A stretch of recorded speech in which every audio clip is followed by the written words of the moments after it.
Nossa querida Cruz das Almas, estamos de volta com o nosso Excelsior em Foco nesta sexta-feira, hoje, 24 de julho de 2026. Pois é, estamos de volta e, como já foi anunciado aqui, convidamos Gerson Rubro-Negro, que é policial rodoviário federal, para um papo com a gente, em homenagem a todos que trabalham nessa profissão, porque ontem foi o dia do guarda rodoviário. Ele já está aqui com a gente, já está na tela também. Você que está no YouTube, está vendo. Eu, Celso, também, Gerson Rubro-Negro, está com a gente, já vai dar o seu boa tarde. Boa tarde, Gerson. Boa tarde, Silvio. Boa tarde, meu querido amigo Celso Oliveira. Um prazer enorme estar dividindo essa bancada com vocês. Boa tarde a todo o povo cruzalmense. Um final de semana maravilhoso para todos nós. Estamos aqui à disposição para bater esse papo sobre nossa querida e amada Polícia Rodoviária Federal, que hoje completa 98 anos de existência. Ontem nós comemoramos o Dia do Policial Rodoviário Federal. Hoje nós estamos comemorando o Dia da Polícia Rodoviária Federal. Estou nessa corporação há 31 anos e tem sido um prazer enorme estar participando do seu engrandecimento. Que maravilha! Com a gente aqui. E como eu falei aqui antes, se você não ouviu, vou repetir. Gerson, que também é vereador aqui na nossa cidade, está com mais um mandato, mas hoje aqui ele não está para falar de política, está para falar da sua profissão, policial rodoviário federal. Gerson, eu vou começar daqui a pouco, é claro, o Celso também vai perguntar, vamos liberar também, né, Celso? O 31990904, você ouvinte, quiser fazer alguma pergunta, tirar alguma dúvida. Aí, aqui para o Gerson, sobre a sua profissão. Gerson, aí a primeira pergunta que eu faço é o seguinte, já em duas, né?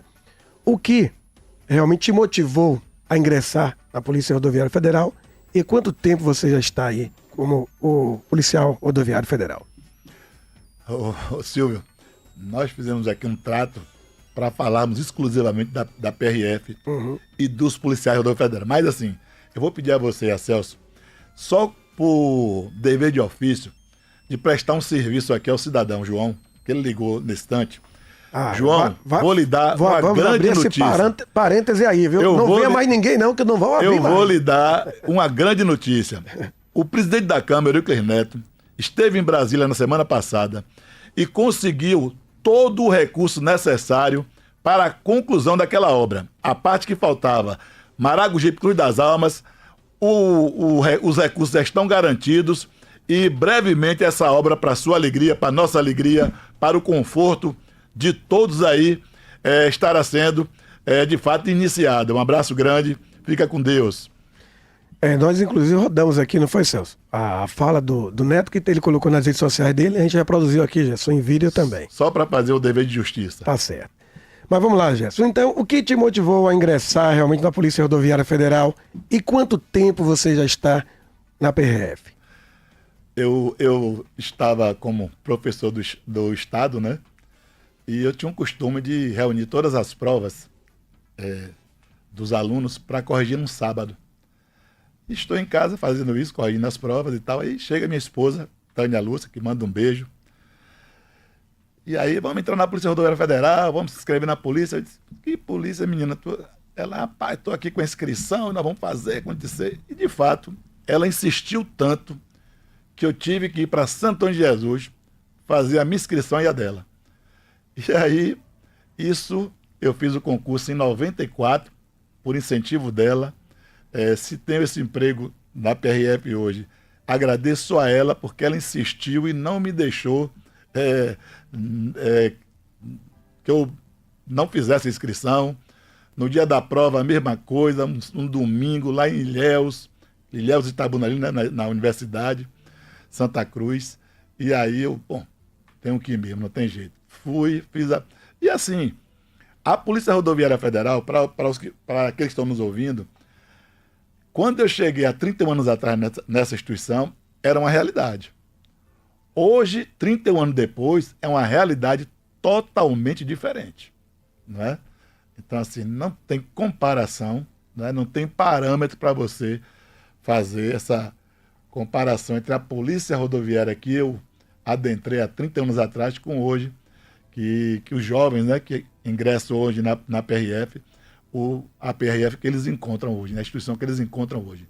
Então mudou muito e, graças a Deus, eu me encontrei na PRF. Né? A PRF hoje, eu só tenho a agradecer a oportunidade de estar, inclusive trabalho até hoje, né? Em plantões lá em Santo Antônio de Jesus, só tenho a agradecer à instituição por tudo que ela me deu de retorno e também, naturalmente, todo o trabalho que nós desenvolvemos na instituição. Ok, olha, 12 horas mais 11 minutos e acho que quando o Silvio falou da escolha de trazer o Gesso aqui, eu fiquei muito contente, né? Que é um cara extremamente competente, muito carismático e um cara profissional em tudo que faz. Gesso, pra você ter ideia, foi meu professor também, Silvio. já foi meu professor também, né? Ele, além ele é vereador, mas também professor e policial rodoviário federal. Gesso, como policial rodoviário federal, o que é que lhe dá mais prazer, na verdade? O que é que lhe motiva todos os dias a acordar e, na verdade, dizer, não vou desempenhar o meu papel? O que é que você dá prazer deu mais prazer durante esse tempo que você citou? Celso, você, Silvio, como radialista, eu acredito que a profissão nos escolhe. Aconteceu com vocês. Silvio, até com uma certa osmose, né? Por conta do convívio familiar. Tá no sangue. Claro. Você que teve tantos professores, né? E assim a gente não pode deixar nunca de citar o Pacato Cidadão, nosso queridíssimo Pacato Cidadão, Silvestre Caldas, que foi um professor para muitos, né? E professor na íntegra, né? Tanto ensinava a profissão, como ensinava o que se tinha que exercer como profissional, né? O profissionalismo, o caráter, não é? Então, até como ser humano também. Como ser humano, né? Integral, que sempre ele foi. Então, é isso que eu digo, Celso. A profissão é o servir, não é? Porque essa profissão também aqui é um serviço público, né? Como o meu. Então, para mim, o que anima a me levantar todos os dias de plantão para ir trabalhar é que você vai prestar um serviço às pessoas. E eu sempre digo isso, o servidor público, ele é inerente a ele o servir e servir bem ao público. Então, o cidadão que vai para qualquer profissão, que ele exerça qualquer profissão, a contragosto, aquilo incomoda, aquilo olha, muda de profissão. Muda de profissão, porque o público não tem nada com isso. Né? As pessoas que ali necessitam daquele serviço não tem absolutamente nada a ver se você, de fato, não está no lugar que lhe agrade. Mude. Agora, quem não pode sofrer é quem vai lá, né? Recorre ao serviço. Então, eu me sinto extremamente bem quando vou trabalhar. E você transmite isso para as pessoas no seu espaço, né, de trabalho, tanto para o público como para os colegas, né? Isso tudo é bacana, os servidores que estão ali prestando seu serviço também. Hoje a delegacia, Santo Antônio de Jesus voltou a ser delegacia da PRF, a 11ª delegacia da Bahia. Então, assim, eu acho que para a profissão dar certo, para o cidadão, primeiro é ele se encontrar na profissão, fazer o que gosta, né? E aí, naturalmente, se capacitar para cada dia mais estar oferecendo o melhor serviço e também, interiormente, a pessoa estar o tempo todo apta a prestar o melhor serviço. Isso é o mais importante. Gerson Brunego falando com a gente aqui no Excelsior Sem Foco e falando da sua profissão. PRF, Policial Rodoviário Federal. Gerson, quando Celso fez essa pergunta a você, aí veio aqui na minha cabeça outra na sequência aí. Quais são os maiores desafios aí na sua profissão, no dia a dia? Seguramente os acidentes, né? Nem a criminalidade, no nosso caso específico, Polícia Rodoviária Federal, nos incomoda tanto quanto a quantidade dos acidentes. É inimaginável num país, não é? Mas aumentou a frota, é certo. Aumentou muito a frota, ok. A malha praticamente é a mesma, ok. Mas o que acontece é o jeito, o tipo de condução que alguns motoristas desenvolvem durante seu trajeto. É extremamente Para mim é inexplicável, porque como justificar uma colisão frontal? Não é? Para mim é inexplicável. Porque cada carro está em sua faixa, uma colisão frontal só ocorre se um ou outro invadir a faixa contrária, não é? Então, eu sinceramente, nós temos 40 mil mortes no trânsito por ano. Nem as guerras todas que ocorrem no mundo hoje têm esse número de mortos, por incrível que pareça, né? E o trânsito brasileiro não se resolve. Não adianta multa, não adianta tantas campanhas que nós fazemos, principalmente a Polícia Rodoviária Federal. Nós temos ônibus para estar fazendo campanhas nas cidades. Nós temos policiais preparados para estar dando palestra nas escolas, nas universidades, nas empresas. E mesmo assim, o que a gente vê é o aumento da sinistralidade nas rodovias federais. E também estaduais, naturalmente, né? Então, assim, 40 mil mortos. Se eu estou falando em 40 mil mortos, em quantos feridos nós estamos, quantas lesões leves e graves nós estamos falando, não é? Porque se você se refere só aos mortos, imagine quantos sequelados nós temos devido aos acidentes. Então, a nossa preocupação maior são os acidentes, infelizmente. Aí, em cima disso aí, Gerson, a gente vê que muito desses acidentes também está ligado a pessoal estar alcoolizado, enfim. E na questão do teste do bafômetro ainda há muita dificuldade, tem gente que se recusa. Como é que proceder nesses casos, Gerson?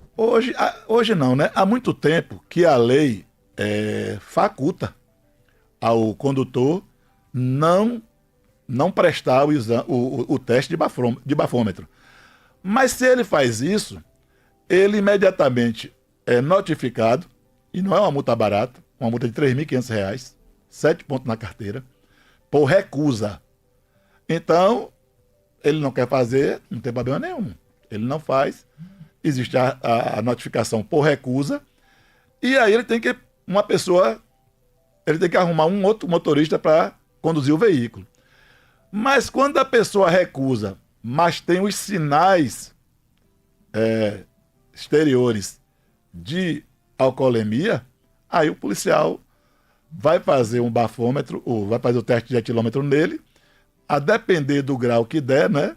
Ele aí pode ser encaminhado à Polícia Civil, sem problema nenhum. Inclusive, aos desavisados, que acham que se recusar está livre do problema, o policial hoje pode se valer das condições motoras que o cidadão apresenta no momento da fiscalização, da abordagem. Por exemplo, você filma o estado que está o cidadão e você pode encaminhar ele para a delegacia, mesmo ele se recusando a fazer o bafômetro, e aí apresentar ao delegado. O delegado, naturalmente, vai fazer a mesma avaliação e aí dá um encaminhamento. Então, não é só dizer que vai fazer que está livre do problema, não. 12 horas, 19 minutinhos, a nossa querida Cruz das Alves, 12h19, Celso em Foco, a hora certinha é do Hiper, Supermercado São Paulo, na nossa frente, só o cliente. O Hiper abre suas portas todos os dias, às 6h30 da manhã. Gerson Rubro Negro falando com a gente sobre a sua profissão, policial rodoviário federal. Gerson, aí muita gente pensa que às vezes o policial rodoviário federal só é para fazer o patrulhamento das rodovias, ali ostensivo ao trânsito, etc. Mas tem a parte criminal, como você falou, dos crimes. Quais são os crimes que vocês mais encontram, identificam aí nas rodovias? Os campeões são, naturalmente, né, tráfico de arma, munição e drogas.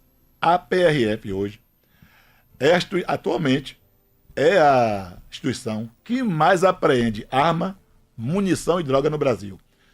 Eu estou falando, se juntar todas as instituições policiais, a PRF no Brasil é quem mais apreende arma, droga e munição.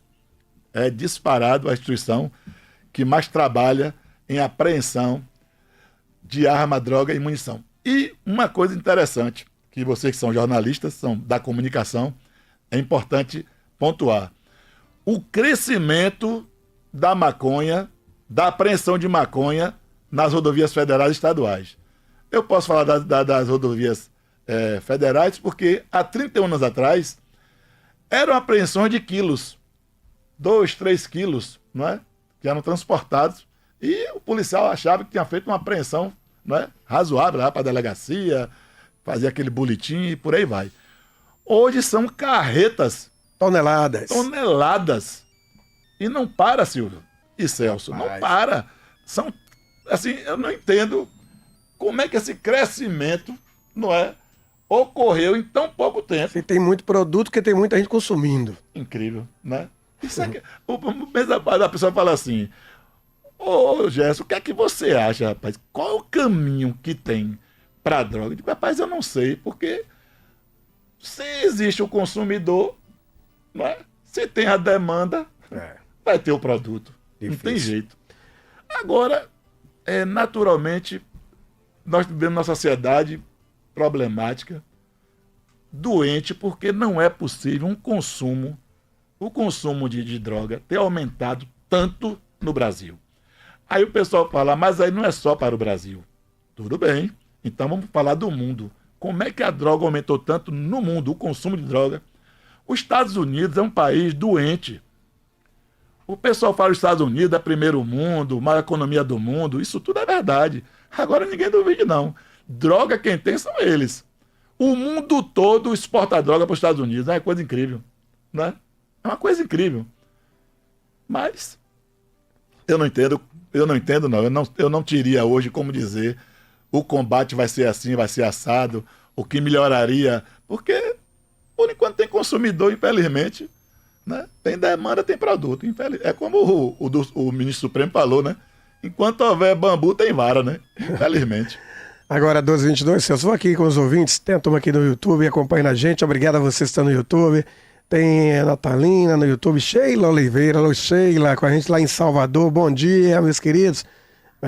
Bom dia para você também, minha amiga. Erickson, também com a gente, todo mundo no YouTube da Excelso Recôncavo. E aqui no nosso zap, 7531990904.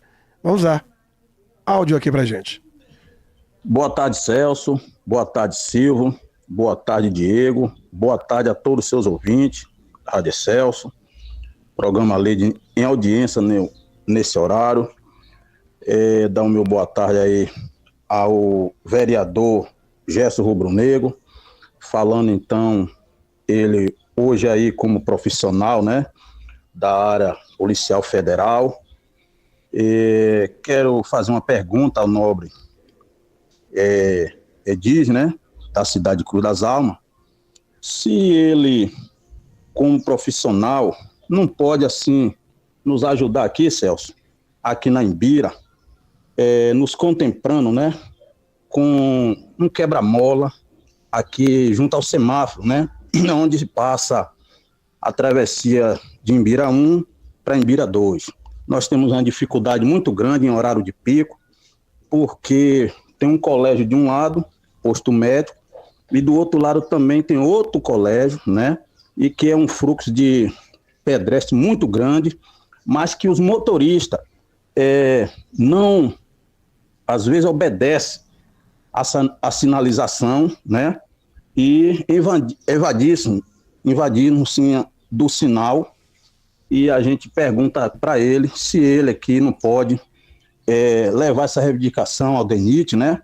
E fazer, né, com que o DENIT instale um quebra-mola aqui, como instalou aí na Baixa de Toquinha, e diminuiu assustadoramente, né, o índice de acidente. Então, eu já agradeço, fico no aguardo da resposta, em nome dos moradores aqui da Imbira. Eu sou Jorge, o Pássaro de Fogo. Pronto, ele se um abraço e uma boa tarde. Meu amigo Jorge. E aí, Gerson, o que é que você diz? Jorge, boa tarde. Prazer ter você aqui participando conosco desse programa. Bom, você falou bem. Isso é uma iniciativa que cabe ao DENIT.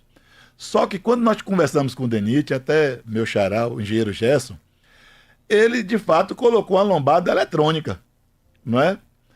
Evitando colocar o chamado redutor de velocidade físico, né? O chamado quebra-mola. Por conta de quê? Porque quando você coloca um quebra-mola, chamado quebra-mola, um redutor de velocidade físico, o que é que acontece? você não tem à noite quem faça a segurança de quem está utilizando a rodovia ali nesse horário.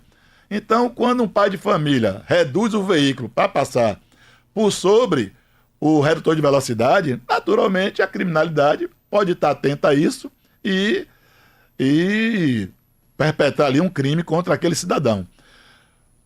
É uma conta meio complicada de se resolver, porque de um lado nós estamos falando aqui também de vidas, de mais segurança, e nós temos que resolver, talvez, com uma outra lombada, né, que possa ser instalado antes ali de chegar naquele trecho, para avisar lá ao motorista que segue ali em direção a Salvador, não é que ali tem, de fato, essa passagem de estudantes e tal, e pessoas que transitam ali.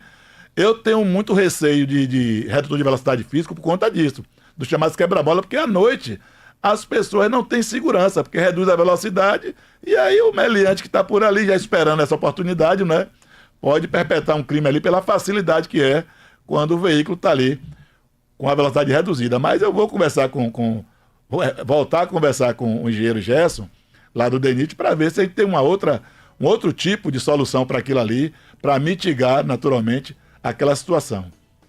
O João, lá do Tuá, mandou outro áudio aqui pra gente. Muito obrigado, Rubro Negro. É meu amigo, esse eu conheço. O pai foi meu amigo, João da farmácia, é meu amigo aí, rapaz. E eu moro perto dele aí.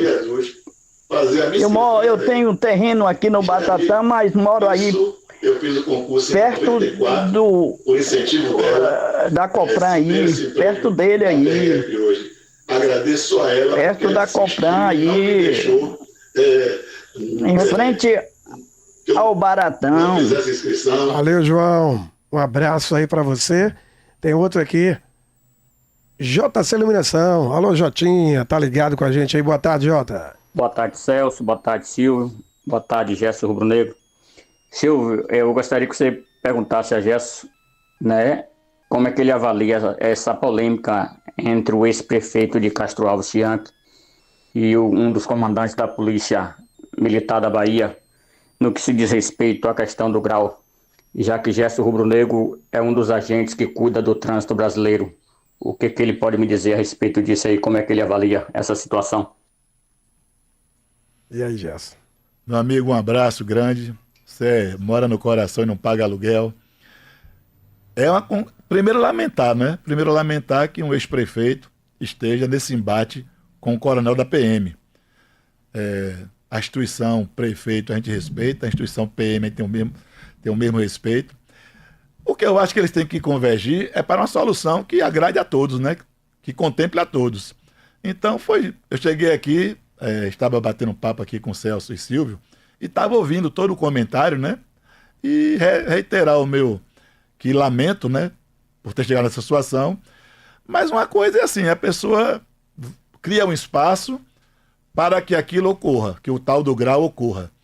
A polícia está ali para fazer a segurança, fazer a verificação dos veículos, e quando de fato se percebe que um veículo está irregular, naturalmente uma missão da polícia, um dever da polícia, fazer a retenção daquele veículo para regularização. Então, fica complicado se a gente não buscar o meio termo, se a gente não convergir para um acordo, para que as duas partes se entendam, e naturalmente as pessoas que gostam dessa prática ir para um espaço adequado para isso.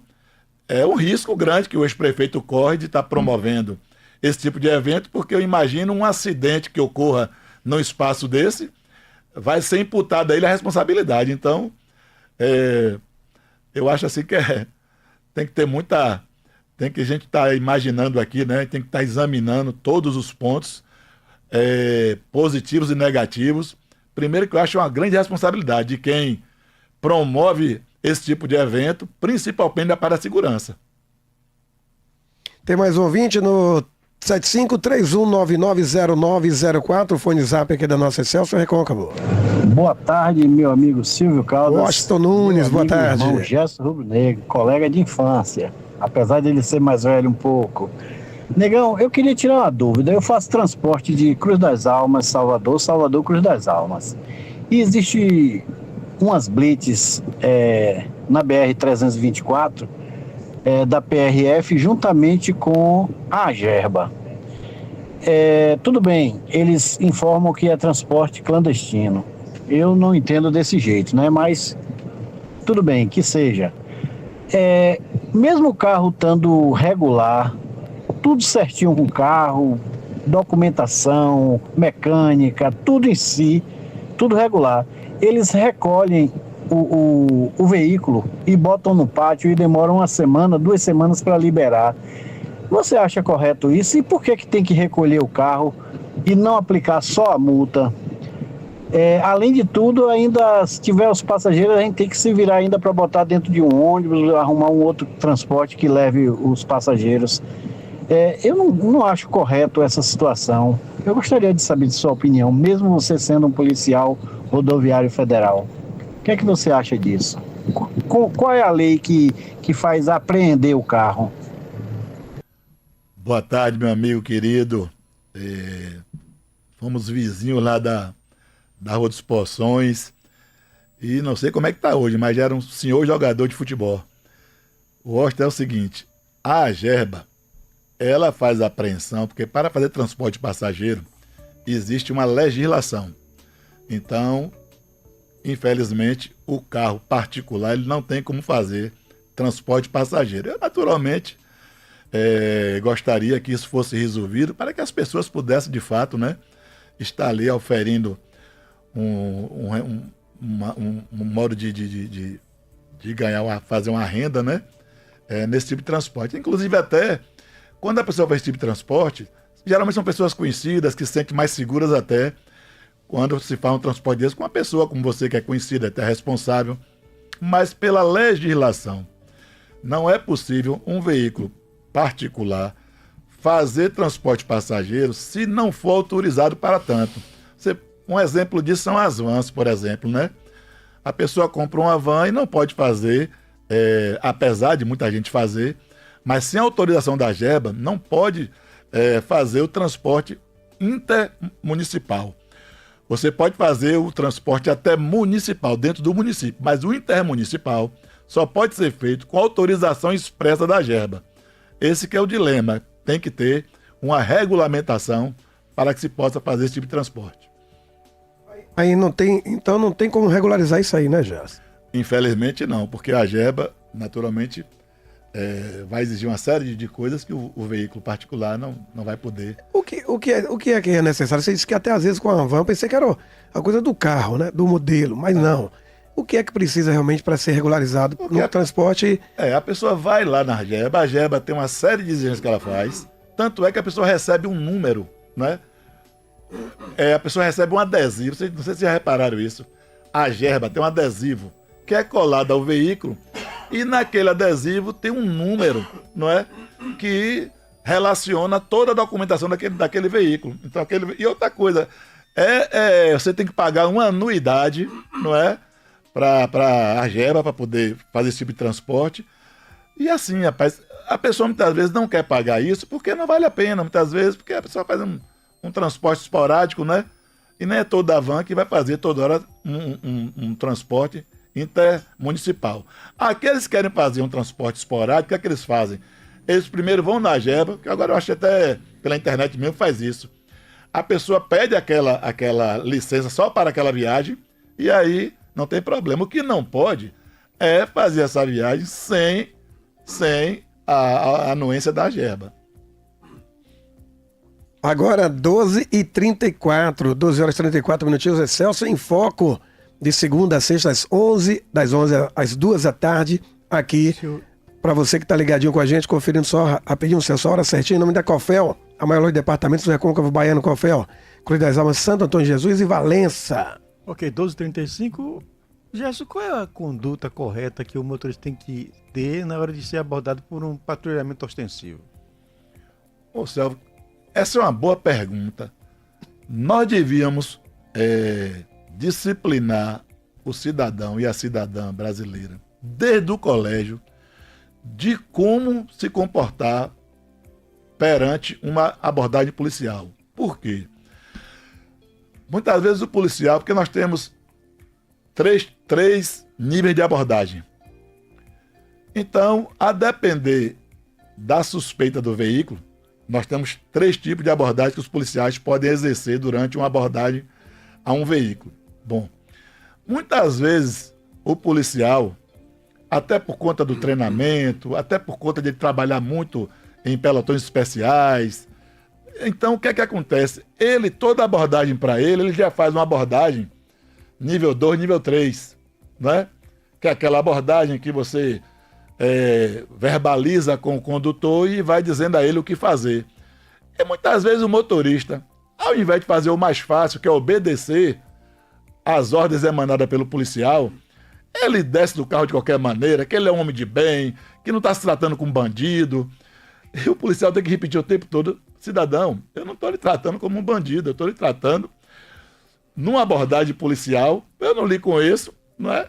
Não lhe conheço e não sei do que se trata o veículo. Depois que fizermos todas as fiscalizações necessárias, as identificações necessárias, aí nós vamos ter outra conversa. Mas assim, imagine, Celso, se o policial for para uma abordagem de um veículo de qualquer jeito, não é? Sem as devidas precauções, imagine estar lá 3, 4 bandidos de fuzil, metralhadora, pistola, tá entendendo? Então, muitas vezes o cidadão, ele tem que se acostumar, quando houver uma ordem de parada do veículo, é à noite, ligue a luz interna, não faça nada dentro do veículo que o policial não esteja lhe pedindo, lhe solicitando. Pronto, você não foi parado? Pronto, tira a mão do volante. Se puder ainda, bote as mãos para fora da janela, para que o policial entenda que você, de fato, está ali entendendo que é uma abordagem policial e que o policial tanto quer a segurança dele como a sua. Então o policial desce o motorista. Agora o passageiro da frente, e aí vai, quando você faz a abordagem, tá tudo tranquilo. Boa viagem, minha gente. É um trabalho que nós estamos fazendo aqui para a sua segurança, não é isso? Isso aí é tranquilo. Agora, na abordagem, eu recomendo a todos que sejam abordados pela PRF, ou pela Polícia Militar, ou pela Polícia Civil, que toda a verbalização que seja feita, atenda, porque aí você vai fazer uma abordagem rápida, você não deve nada, você vai ver que vai ser uma abordagem rápida, tranquila, você vai seguir seu caminho sem problema nenhum. 12h38, não tem como policial ter bola de cristal, né? Adivinhar, né? Tem que parar, às vezes, como você bem falou, são pessoas, ou na maioria, são pessoas de bem. Então, mas tá ali para fiscalizar, para ver toda a situação. Me ligou aqui, seu senhor? Agora, um parênteses, viu, Celso? O que eu não vou compactuar nunca é falta de educação, é agressividade desnecessária, não é? É o policial que não sabe, ele já aborda a pessoa de forma deseducada. Isso não cabe em qualquer abordagem. Não cabe. Então o policial tem que dar bom dia, boa tarde, boa noite, tratar o cidadão como ele deve ser tratado. Ô cidadão, por gentileza, faça isso, por gentileza, faça aquilo. Solicitando com educação. Acredito que isso não tira pedaço de ninguém da abordagem. E outra coisa, não descaracteriza a abordagem. A abordagem ela pode ocorrer de forma firme, mas de forma educada, de forma cidadã. É só esse parênteses que a gente faz. Olha, abraçar os ouvintes que estão ligadinhos com a gente aqui, participando no nosso zap 31990904. Tem aqui também o pessoal no YouTube, muito obrigado a vocês pela audiência. Dizer você que não ouviu no início, inclusive especialmente aqui cadê? Quem foi aqui? O Elias. Opa. O Elias, nós falamos, o Gerson hoje está aqui como profissional, né, um profissional da policial, rodoviário federal. Ele está aqui hoje falando da sua profissão. Nada relacionado à política. Tá bom, meu irmão? Por isso não vou colocar o teu áudio. Agora eu vou fazer uma pergunta ali. Eu tenho aqui um ouvinte rapidinho, Celso. Sim, vamos lá. Segura sua pergunta. Para eu descarregar, meu irmão, senão não consegue atender os ouvintes. Vamos lá. Quem é aqui? Mário da Lisboa. Fala, Mário. Boa tarde. Boa tarde, programa estourado. Celso. Parabenizar aí o segundo mandato de Gelson Rubro Negro, que quem está falando é Mário da Lisboa. eu não poderia, neste momento, que é 100% de audiência, fazer uma pergunta a Gelson Rubro Negro, não como vereador, como agente federal.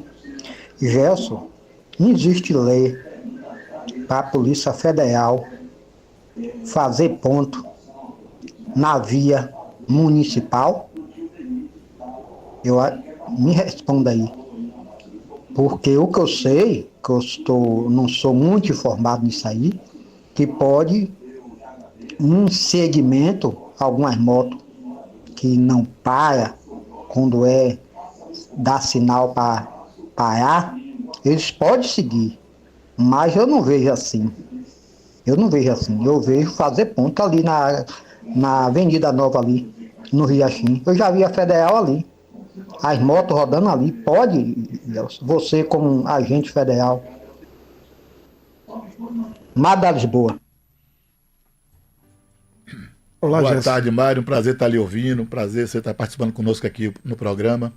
Mário, é assim, se for uma ação conjunta com outras forças policiais, isso naturalmente, feito através de ofício, a Polícia Rodoviária Federal pode atuar em qualquer área do município.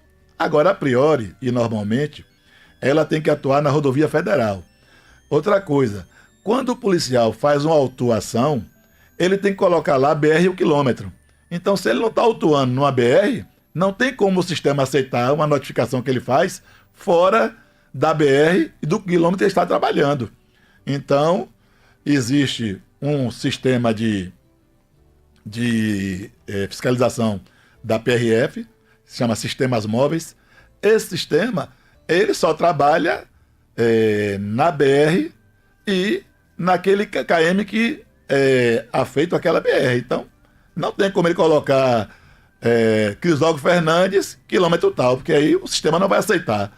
Então, se ele não está trabalhando, se ele não está autuando na BR, com certeza não tem como ele fazer a notificação, porque não vai aparecer lá a Avenida Crisólogo Fernandes e o KM lá que ele colocar na notificação. Tem perguntas aqui, espera um minutinho, Celso, que tem perguntas aqui nesse segmento aí mesmo, Gerson. Ouça aqui, ó. Boa tarde, senhor. Galo da Umbalbeira. A Polícia Federal pode entrar na cidade ou só em perseguição, mas porque pode apreender moto na estrada de chão, na zona rural, como é isso que funciona? Porque às vezes ele está em cima da pista e vê a gente passando de moto pela estrada de chão, aí vai perseguindo as pessoas da zona rural, os trabalhadores. Ele pode fazer isso, como o senhor tem esse conhecimento, vasto conhecimento. Para imposto, ele pode também abordar a pessoa, pedir documento e prender a motocicleta dos trabalhadores da zona rural? Aí é Galo da Umbalbeira. Ô Galo, um abraço, meu querido. Boa tarde. Na verdade, existe o flagrante continuado. Então, o policial deu a ordem de parada, aí o motociclista evade. Bom, nesse caso, o policial naturalmente está coberto pela legislação para poder fazer esse tipo de abordagem, né? Então é chamado flagrante continuado. O policial pode se deslocar atrás desse motociclista, né? Atrás desse veículo, e aonde conseguir pará-lo, fazer a abordagem devida. Agora, eu assim naturalmente não recomendo, né? Pelo menos não recomendo. Eu acredito que o policial não deveria deixar a rodovia para ir fiscalizar um veículo numa estrada vicinal. Pelo menos eu não recomendo, porque assim, a legislação não o ampara. Só se fosse o cometimento de um crime. Ele ou qualquer cidadão que percebe um crime, claro que tem que intervir. Mas, fora isso, acredito que o policial deveria se manter na rodovia federal, onde é o seu local de trabalho, o seu local de atuação, e não fazer esse tipo de deslocamento. Esse deslocamento só seria, para mim, concebível na situação de, como eu te falei, você ter um cidadão que não obedece à legislação, uma perseguição, né? Um flagrante continuado, aí caberia. Ô Gerson, aí tem um ouvinte que mandou aqui. Senhor, pelo amor de Deus, não me identifique, só faça essa pergunta aí para o Gerson, durante o São João, a PRF montou uma cabana aqui na entrada, na Cajá, na cidade. Pelo que eu fiquei sabendo, só foi aqui na nossa entrada de Cruz das Almas. Não aconteceu em Santo Antônio, não aconteceu nas outras cidades. Por quê? Porque só aqui, e aqui a gente não conseguia, o pessoal que mora em Toquinho e outros lados, não conseguia nem sequer fazer essa travessia com calma, mas sem medo, uma coisa assim que ele quer dizer. Isso aconteceu e por quê, Gerson? Naturalmente, a PRF não faz nada que não seja de ofício, não é? Então, nós fizemos uma parceria de ofício com a gestão municipal, eu acredito muito importante, né? Nós temos ali a gestão hoje realiza o maior São João da Bahia, quiçá o maior São João do Brasil. Então, acorrem para aqui milhares de pessoas. Então, nós temos que ter, de fato, uma situação que a gente tenha um esquema de policiamento, de fiscalização à altura do evento. Eu acredito que as pessoas que estejam com seu veículo regularizado, as pessoas que não tenham nenhum problema com a justiça, não tem por que temer fiscalização. Então, eu acredito que aquelas motos de leilão, né, que geralmente são sucatas, veículos irregulares, esses, de fato, as pessoas têm receio quando encontram uma fiscalização. Mas fora disso, eu acho que foi uma parceria muito profícua. Eu acho que a PRF, mais uma vez, fez um trabalho extraordinário de fiscalização. Retiramos vários veículos roubados de circulação, apreendemos vários indivíduos com mandado de prisão em aberto, arma, munição, droga. Todas as apreensões foram levadas para o complexo policial. Está lá todos os relatos para quem quiser tirar essa dúvida. O 31990904 não para, Celso. Não vai deixar você falar agora. Peraí, viu? Ele tá agindo certo, o policial é retado esse aí, viu? Esse aí é o cara esclarecido, é o Gerson Rubro-Negro. Se sinta abraçado por Belco Abdura, admirador seu, viu? Tem mais aqui, vamos lá. Ouvinte em primeiro lugar. Boa tarde, doutor, professor, inspetor Gerson Rubro-Negro. Essa semana é a semana da Polícia Rodoviária Federal, o dia da Polícia Rodoviária Federal. Eu quero parabenizar o senhor, inspetor Gerson Rubro-Negro. Senhor Polícia Rodoviária Federal, trabalha nas vias, na BR-101, luta pela vida das pessoas, para que não aconteça acidente. Quero parabenizar pelo seu trabalho. Você e todos os seus colegas da Polícia Rodoviária Federal. Deus lhe abençoe sempre. Quem vos fala aqui, um amigo lá para Tricolor, Sapé-Sul, Bahia, Brasil, Cruz das Almas. Viva Gerson Rubro-Negro!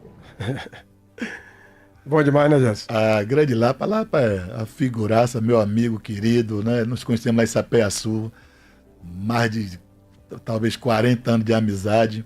E Belchiabo Duro, outro querido, né? Frequentador assíduo lá da Câmara. Bem, um abraço, muito obrigado aí pela deferência. Mas assim, nós estamos numa missão duríssima, porque fiscalizar não é fácil. As pessoas têm isso, né? Alguns têm essa relação com a PRF, né? Com a fiscalização como um todo, né? Ah, mas pegou o veículo, porque isso e aquilo. Rapaz, se você está com o seu veículo, agora, regular e tal, não tem por que temer a fiscalização. Agora, eu acho que a legislação deveria mudar um pouco. Eu tenho essa concepção comigo. Por exemplo, o veículo que não está devidamente licenciado, não é? Eu acho que você deveria fazer uma fiscalização, notou que percebeu que o veículo não está licenciado, poderia se fazer uma notificação e dar um prazo, não é? Olha, você tem 10 dias, né, de prazo para regularizar. Ou então, de outra forma, como eu vejo muito acontecer, a pessoa nem sabia que o veículo estava não estava licenciado. Aí o cidadão faz assim: eu vou pagar aqui agora no aplicativo, paga, mas como ele paga naquele mesmo momento e aquilo não cai no sistema, não é? O sistema não dá baixa também no mesmo momento, o que é que acontece? O veículo continua irregular. Então eu acho que com tanta, né, com tanto sistema informatizado, era para que o Detran tivesse um sistema que corresse muito mais, rodasse muito mais rápido, para que o cidadão pagasse ali no aplicativo e imediatamente tivesse o veículo liberado. Aí o policial, mesmo o cidadão pagando, ele já fez a notificação, não pode liberar, por quê? Porque não dá baixa no sistema. Então eu faço esse apelo até ao nosso queridíssimo diretor do Detran, Max Passos, que o Detran desenvolva aí um sistema mais rápido, não é? Mais competente para que rode muito mais rápido do que hoje é feito, para que no pagamento dê baixa imediata no licenciamento do cidadão. Olá, Celso. Ok, 12h50. Não, só uma isso é curiosidade, Gerson. Pois né? não. Você é muito conhecido por, como falei, professor, político, né? Enfim, e também Polícia Rodoviária Federal. Em cima disso aí, Gerson, já existiu, nesse tempo que você está militando aí como um policial rodoviário federal, e pelo fato de ser político, alguém que tenha se envolvido em alguma situação de trânsito que pediu para que você resolvesse aquela situação e ainda, não vou dizer intimidação, disse, poxa, você é vereador, não dá para você chegar e intermediar essa situação por algum fato de trânsito que tivesse acontecido, Gerson? Celso, isso sempre ocorre, né? Mas o que é que a gente diz às pessoas? No que eu puder ajudar dentro da lei, claro que eu ajudarei, né? Agora, o que eu não posso é ultrapassar e passar por cima da lei, né? Assim, mas é porque poderia ter ajudado. Não.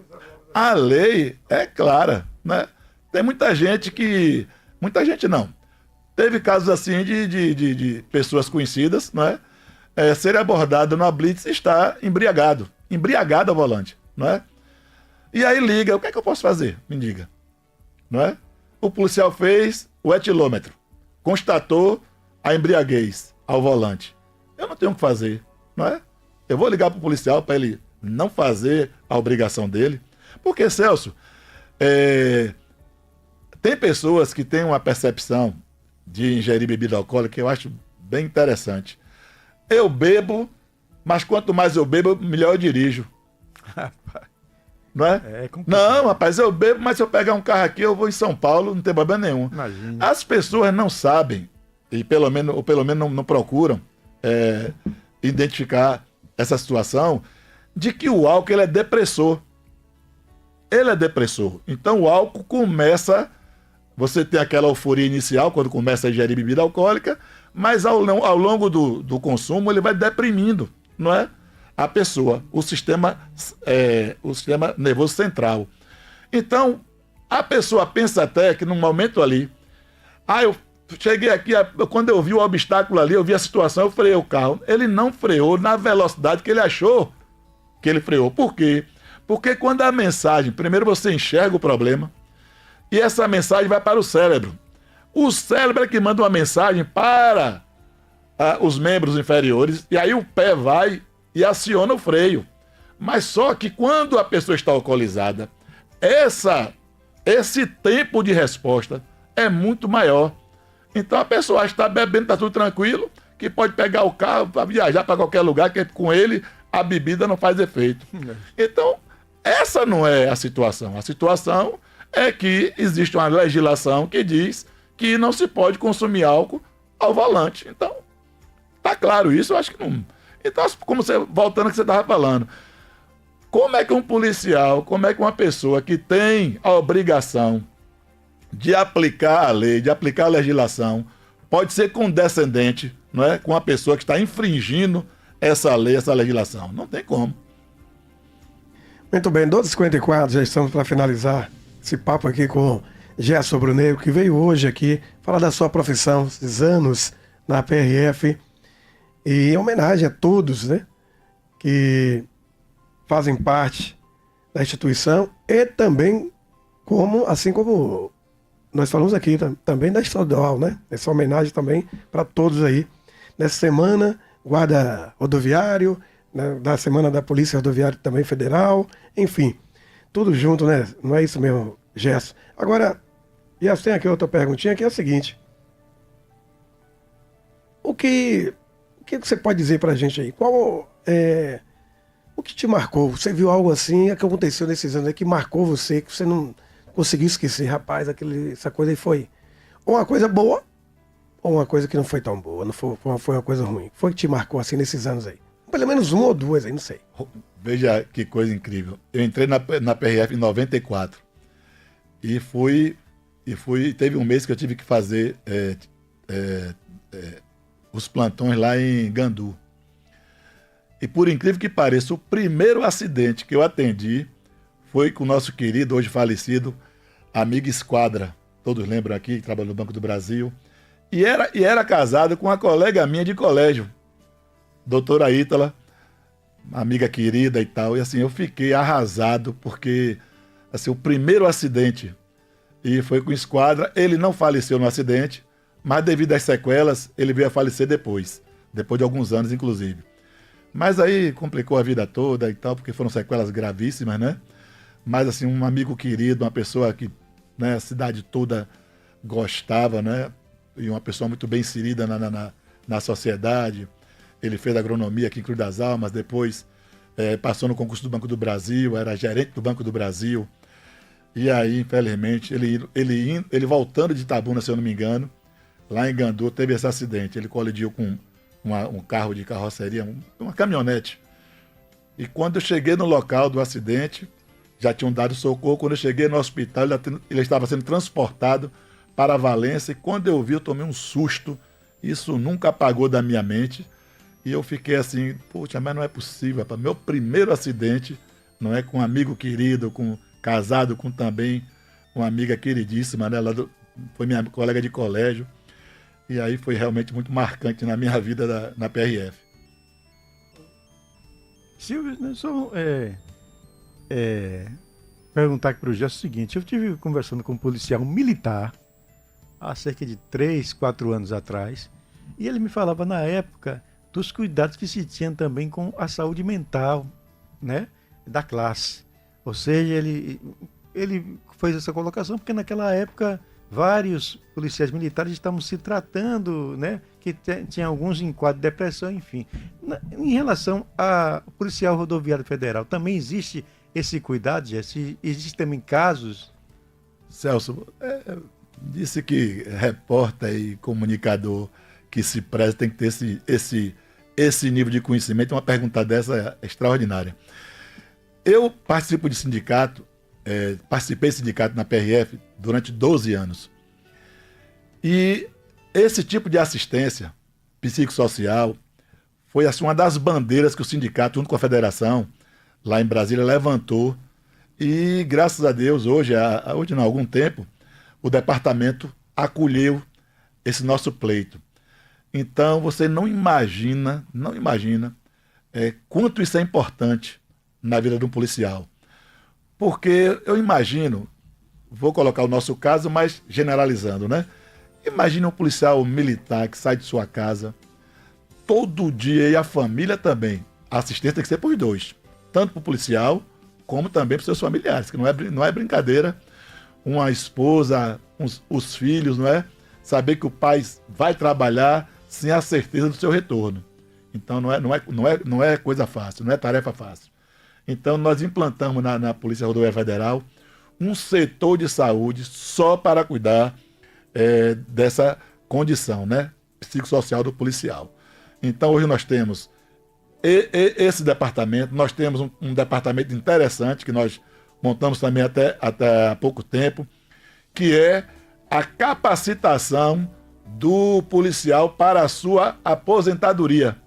Ou seja, que o policial ele faça todo um trabalho, não é, para que ele tenha, não é, aquela sua ida para a reserva seja o menos traumático possível, porque ninguém duvide. A pessoa leva 30 anos numa empresa, numa instituição, e amanhã está aposentado, se vê aposentado. Então, assim, é um trabalho bem elaborado que nós estamos fazendo. São psicólogos, assistente social, que cuida disso, que vai ali treinando a mente do policial para que ele, de fato, faça essa transição entre a ativa, né, e a aposentadoria. Mas essa questão psicológica tem sido uma atenção especial que a polícia tem dado aos nossos agentes. É uma das perguntas também que eu iria fazer aqui, tá? Para anotadinho aqui, Celso, para fazer que como é que você conseguir conciliar o trabalho, né, com a família. Você já deu mais ou menos uma resposta de toda, inclusive a preocupação da instituição quanto a isso, né, Gerson? Com certeza. A família é importante porque o trabalho, naturalmente, é visando a família, né? Ao bem-estar da família, à educação dos filhos.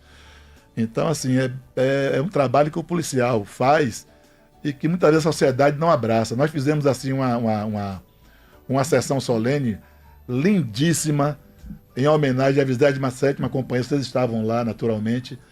E, assim, foi muito emocionante ver depoimentos de policiais que assim, você viu o policial se colocar ali, não é? Na condição de ser humano, de pai, de esposo, não é? De avô.